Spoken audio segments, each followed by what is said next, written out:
Hello, welcome to In, a series of live online conversations with practitioners in the visual arts.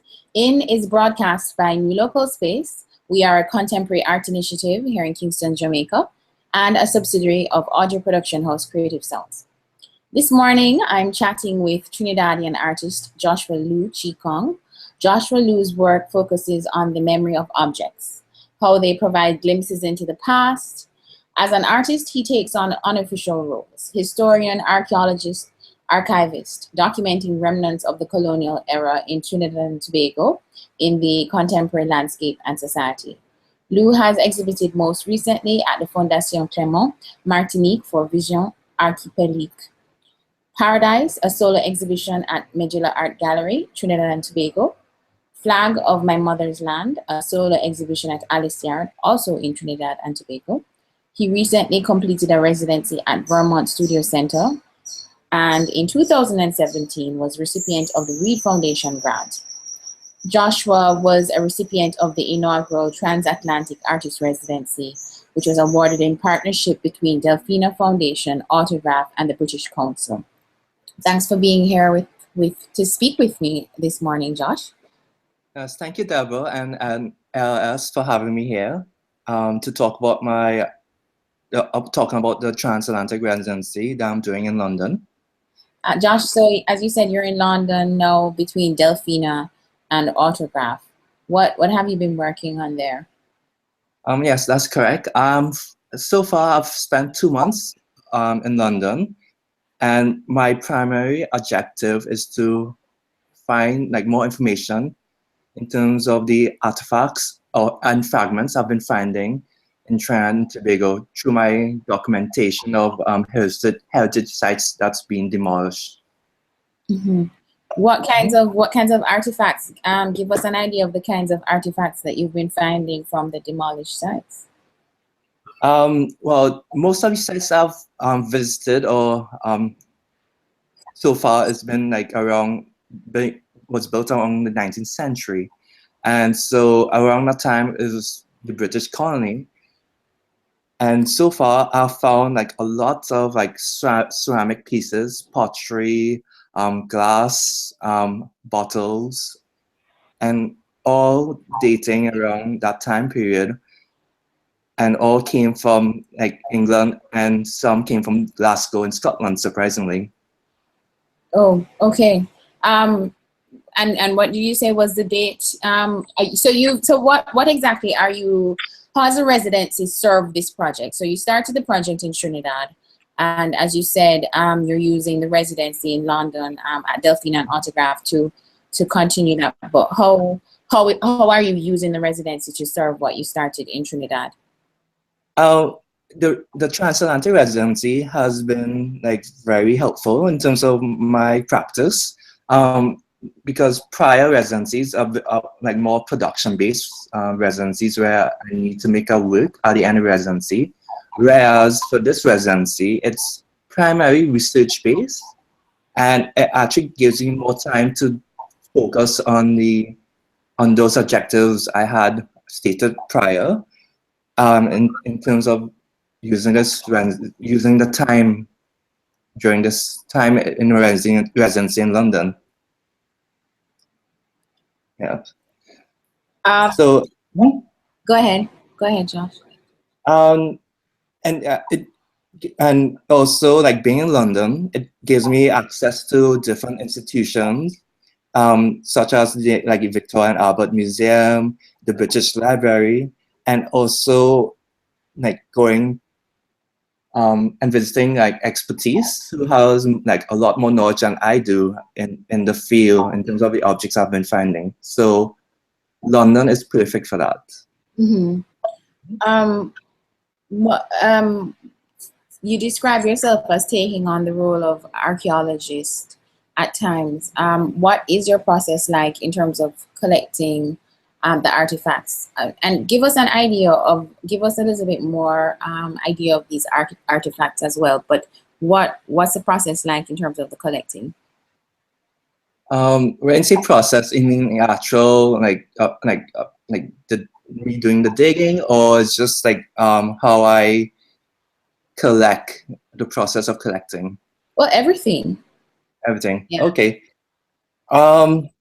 Well, basically, this whole, I'll start from, like, to give a little context in terms of my direction. How I ended up in this direction is that in 2014, there was the demolition of Greyfriars Church, which was a 180-year-old Scottish Presbyterian church that was based in Paul, Spain.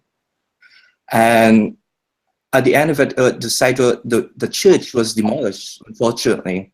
And I was able to, like, recover, like, fragments of the building, like parts of the roof beams, plaster from the walls, and even recover brick that was marked Glasgow on it. And I was happy that I got those fragments because the church is not there anymore and is now like a car park. So its existence has been erased, except for these last fragments I have. And so that kind of got me started in terms of collecting these fragments of history, because that's what it is, fragments. Like these fragments I have, like, they give you like so much history, but still a very fragmented history. And it's really up to me to make those connections. Mm-hmm. And that's the best part for me, is like in terms of discovery. But in the actual like dig, I don't go like every single site in Trinidad and Tobago, unfortunately, because it's not really possible because I'm one person. But my focus has been primarily looking at the endangered and neglected heritage sites that's going to like be gone maybe in a year or next few months.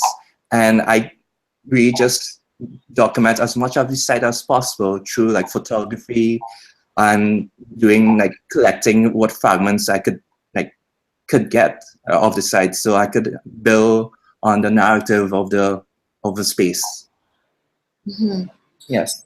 What kinds of connections have you been able to make so far, based on, as you say, meeting with experts and as you say, visiting museums that have given you some insight? For example, I think you mentioned the Victoria and Albert Museum, but what are some of the connections you've been able to make for specific artifacts that you found in Trinidad so far? Well, not to sound too technical, but so basically I've taken my fragments, mostly ceramic shards, because I can't really carry everything, unfortunately. But my focus have been on ceramic shards I've been finding in Trinidad. And basically, I wanted to get a greater idea of like where these shards came from, who may have used them, where were they made, and who were they made for. And talking with like conservators, curators who are very specialized in this field in British ceramics, they've been telling me that, for example, in London, you get a lot of the blue and white, typical like willow pattern plates, like in Trinidad, for example, but you also have been getting a lot of spongeware, which is basically very low-end pottery, where like domestic housewives or kids like in Scotland would actually use like sponge and cover the pottery in sponge with the glaze. So that's why they call it spongeware. And is very specific to the area of Glasgow, that region. And it's amazing how much I find in Trinidad, because I have a lot of that ceramic shards in my collection. But talking to like a curator in the British, no, Vienna actually, he said that not a lot of the spongeware came down to London. So a lot of it has been exported from Glasgow to the colonies, like for Trinidad, for example. So I kind of find that very exciting, like how these trade routes are established between like England and Anglo-Saxon Caribbean, for example. So that's one narrative I've found interesting. Yeah. Mm-hmm. That is interesting. Thinking about these trade routes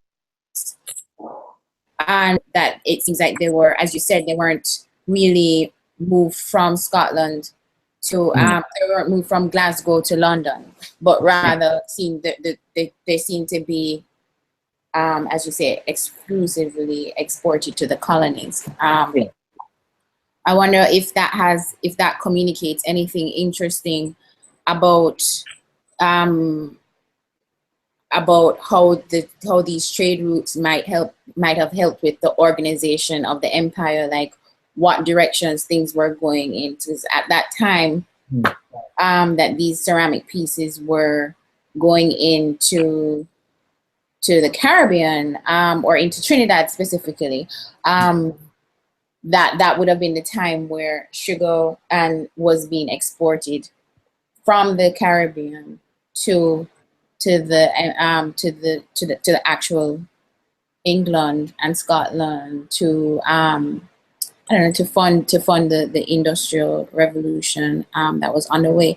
And I wonder if it communicates anything about how the trade routes would help to organize society in both the colonies as well as the actual England and Scotland. Wow, that's a jam-packed question. I know. Have you thought about that though? We could speak on with that, but I could try my best to answer that question. So based on my experiences and my knowledge of the history, like in Trinidad, and with my research in London that I've done so far, it's interesting to see like I said, in like the physical places where all this like trading happened in London, whereas in Trinidad, like these like physical buildings, they don't exist anymore, or there's very few of them. And for example, like in London, there's a place called West India Docks, and the warehouses are still there where all the sugar that came from Trinidad were shipped to and stored. And amazing, now it's the London Museum of Docklands, I believe, is based in those same warehouses, and they actually have images of sugar, like bag of sugar, marked Colony, Trinidad, on the bags from the 1940s. So it's really good to see those connections, like through photography, and have evidence of it. But in terms of the hierarchy, it's amazing that like 19th century England, in terms of mentality, that whole industrial revolution push were more like for monetary gains, like financial wealth, and unfortunately, that came with the abuse of like the human aspect of it, because a lot of it came from like forced labor, indentured labor, like of the Africans, the Chinese, the Indians that came to Trinidad, and it has that very complex history as well, because England would want to be, like at that time, want to be perceived as a very civilized society, and everything else is savage. It's considered savage, right? And that hierarchy has been established early on, in terms of who's the big guys in this game, right? So it's interesting though that that as you say, as this labor or as the products of this labor would have been exported, that things like ceramics, fineries, or what the people would have perceived here as finery were being imported, right, from England, right. And as I said, it's like basically like, it's like, for me, I find it fascinating, like a lot, like first, like I deal with the narrative through objects. So so ceramics, for example, were all like, everything came from England, from the motherland at that time.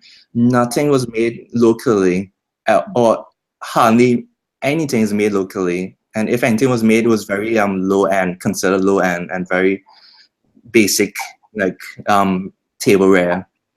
And but most people like would use like considered fine china, like from England, to be brought into Trinidad, and have that, I don't know, that social hierarchy, like in terms of how they would want to be perceived, in terms of the hierarchy in Trinidad and Tobago.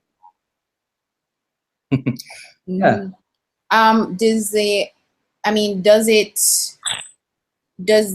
you see any remnants of that, or does that give you or inform the lens that you can see some of the things in contemporary Trinidad and Tobago now in terms of cultural norms?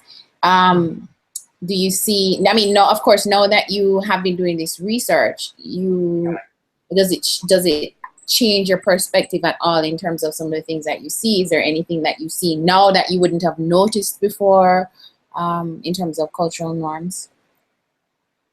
And how these artifacts might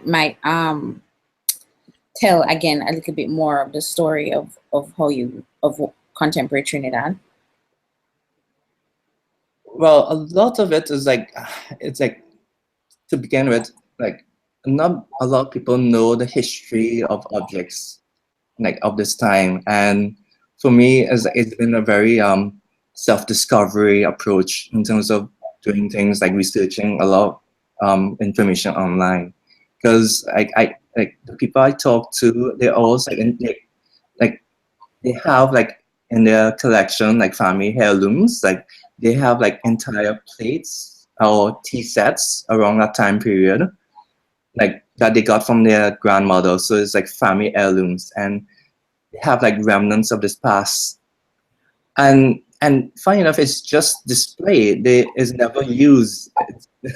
So it's just like something that they could have in a cupboard and to show that, you know, like, hey, look at my like fancy plates and china and plate in the house, like naturally. And you see that a lot in houses in Caribbean, because I'm sure, yeah, in kitchen, you know, there's plates, there's like pots like on shelves that, you know, just for show. And that's what it is. Yeah. So I find that aspect like interesting. Yeah, there's a lot that one could unpack in terms of like this importation of culture from England, and then the exportation of the sugar and rum, etc., from the Caribbean.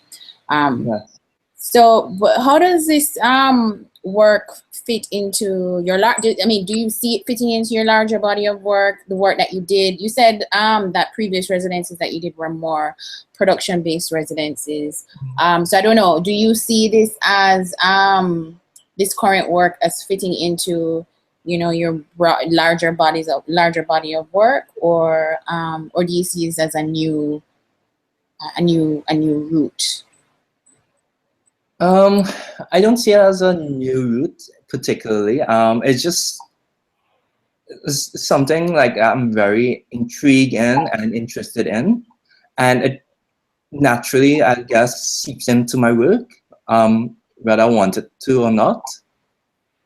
And it, for me, like as an artist, it gives me more perspective, more authenticity in terms of the work I'm doing, and the approaches that I want to achieve in my work, you know, and because I want to be informed of like all this history that, you know, the Caribbean, and try and like not to say to produce work that's true exactly to the history, but something more in terms of taking that history and trying to use it in terms of the 21st or present day context, and even in the future, like where will this history that we have or whole will take us into the future, maybe next 50 years, next 100 years. So I was trying to like do projections in terms of my own experiences of my week.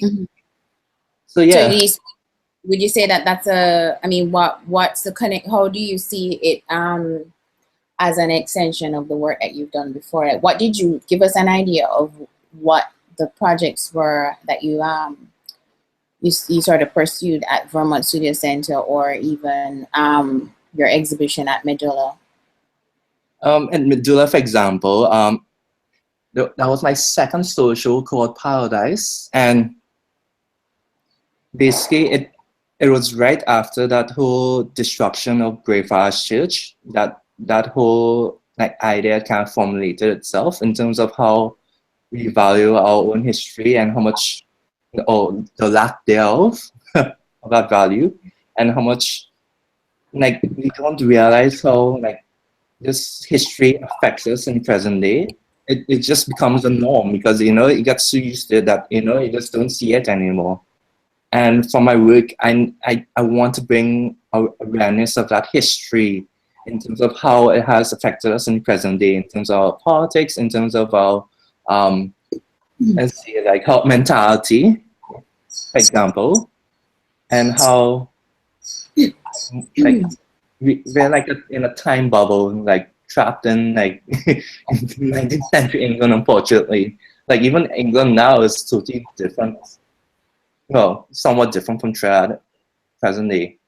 So it has affected us a lot in that perspective. Yeah, it's right in terms of like some of the. It's interesting how you see this phenomenon across the Caribbean. It's not just the English-speaking Caribbean, but how colonies or former colonies would have, as we kind of mentioned before, imported some of like the culture from the so-called motherland, and how some of those cultural norms kind of almost get frozen in time. And then when you do visit these empires, that they seem to have moved past some of the cultural norms that the Caribbean or some of these former colonies kind of keep. Yes. So then this disconnect. So how has the residency at Delfino taken shape so far in terms of like, give us in terms of like your everyday, how long have you been there, and what have your days been like so far? My days at Delfino have been very busy, I would say. You have some self-direction in terms of the work that you want to do, but also for Delfino, they're very, very like strict in terms of the networking, and they connect you with the art world in London. Very like they do a really good job at that. And in terms of meeting people from different institutions, I've met people from Art Basel, from Frieze, from Tate, and like so all these like big names that I would never imagine meeting in my life. And Delfino has been doing that very good. And they also like do like all these family lunch and talks. Like they've been very productive in their own right. And beyond that, I've been doing my own research like through the institutions and just meeting with people outside of Delfino as well. So some of the institutions that you're doing your research through, you said Victoria and Albert Museum. Are there what other institutions have you been working with to get some more information on these artifacts? Well, the ones like I've been through a lot institutions and visited a lot of museums, but the ones that have been very productive in terms of my research has been the Victoria and Albert Museum, the London Museum, and the British Library in terms of their vast collections and also their experts, accessibility to their experts. And I must say, Anne Bancroft, she's from Barbados, and she's actually one of the former students of Annalie Davis from Barbados Art College. And she's been very helpful in connecting me with like the people in V&A, because she's one of the head conservators for like paper and documents at the V&A. So it's funny, like the Caribbean like so well connected, and it's so helpful with each other. Know that sense of like being seen space and that shared history, like games that form those connections. Have you started planning any? Will there be any public programming around your project or your residency at Delfino or Autograph? Will there be any kind of will there be any public programming like events or anything like that? Yes, actually. As we speak, this is my last week in the residency, and it's going to be really packed with events. So at Autograph, on the 21st, which is tomorrow, I'll be doing a talk about the same topics that we covered in this conversation. I'll be speaking about my residency and my approaches and what I've been doing for residency.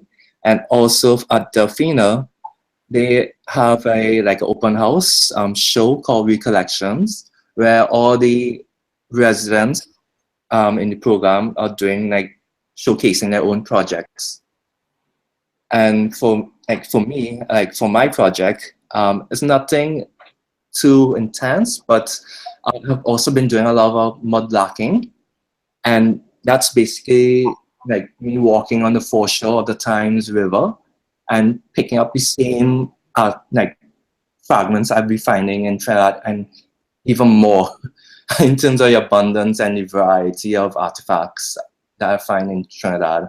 And I've been taking those objects and fragments, documenting them on Instagram, and it's called Memento Archives. So people like anywhere could access them and see the images and get some information around those objects I've been finding. And Memento also, Archive? Memento yes. Archive?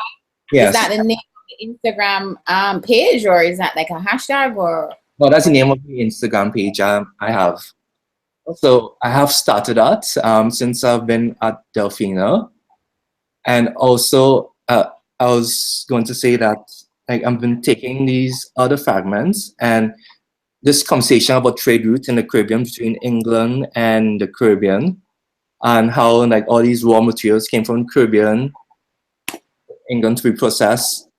Me being England and being from the Caribbean and having that history, I've realized that me picking these fragments is almost like working, like that same mentality of working in a plantation, like picking up all these raw materials to be shipped outside to be processed.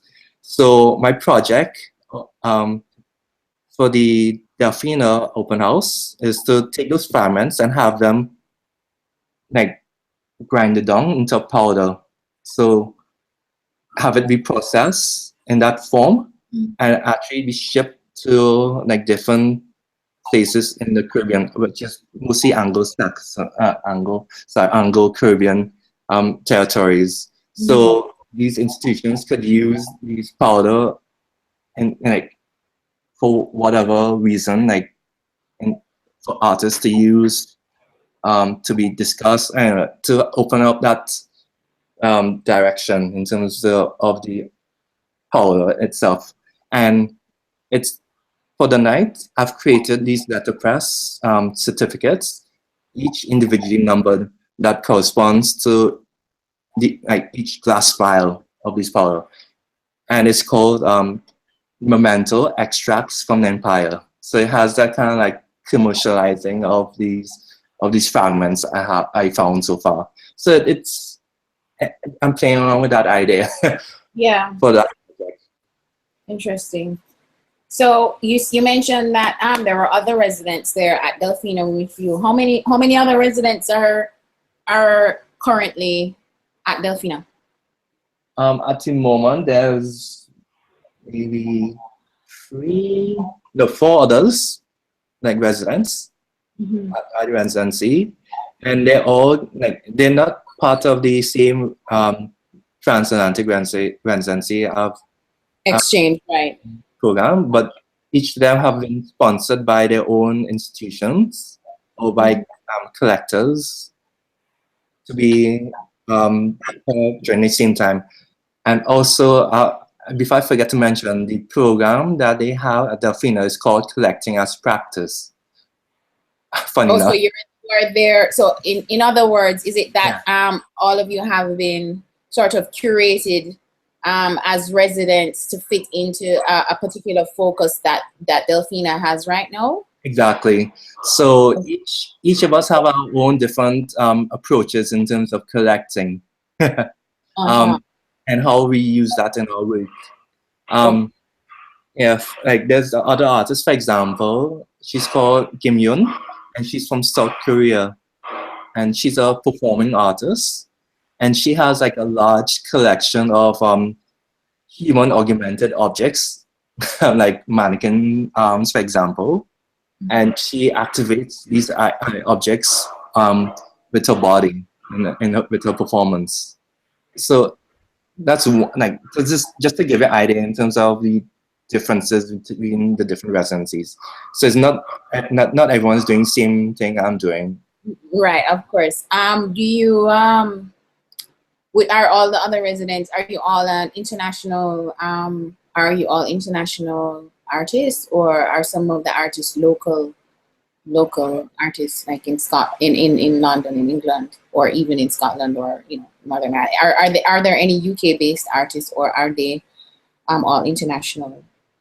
They're all international. I'm not too sure if that was intentional or not. I'm not too sure, but everyone is from different parts of the world, like from South Korea, from Brazil, from Indonesia, from Istanbul, and also like Delfina have like, there's a lot of people that come in to do talks for a few days. Like there's like curators, collectors, and other artists come into Delfina for the same program, but only spend only a few days, not like months.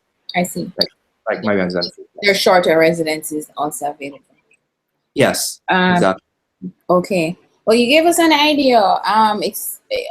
You gave an idea of where your thought process is heading in terms of like the grinding of the ceramics. But do you have any plans for after this residency, the Transatlantic Artist Residency Exchange? Do you have anything else coming up that you want us to know, or after, or anything like that? Or do you have any plans that you're working towards? Well, this year has been very intense in terms of the number of residencies I've done so far. Yeah. So I'm not too sure if I have the energy to do any more residencies. But my current plan now is actually I got accepted to do a master's program at Ontario College of Art and Design, and their what's called the interdisciplinary studies of art, design, and media, I believe. So what master's program is this? Where is it? In OCAD. Okay. Yes. Yeah. Which is in Toronto.